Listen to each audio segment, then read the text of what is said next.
Took a while to get out of my driveway this morning. A little icy.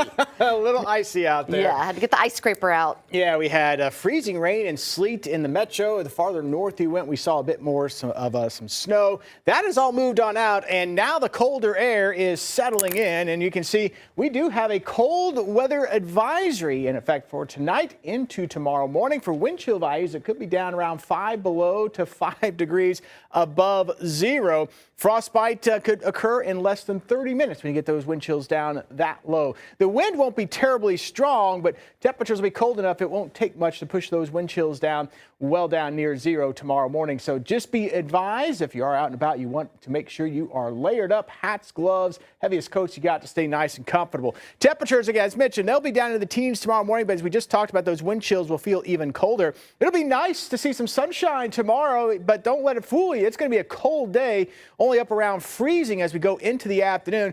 Do keep in mind we'll have some refreezing overnight tonight into tomorrow morning. Not just on the roads, watch for those icy patches, but on the sidewalks and the parking lots as you're walking around. Don't want to slip and fall and hurt yourself for those icy patches that could refreeze overnight. Temperatures will be up into the 30s tomorrow morning, maybe closer to 30 or maybe even upper 20s as you cross over the state line into southeastern Kansas, and more mid 30s as you go farther to the south. This is the view here from Pascal, one of our storm chasers up in Dewey. This is the view. Again, a lot more ice and snow covering the ground here compared to what we've had here in the metro. So again, the farther north you go, the impacts with that wintry weather certainly have been quite a bit higher compared to what we've had here in the metro. But still, it was a rough go out in the metro this morning for sure. Brookside looking good. If you look, we got a few patches of some clearing here with the cloud cover, and that will continue overnight tonight. Great view on the Wade's RV Weather Camera Network. 27 degrees, our current temperature.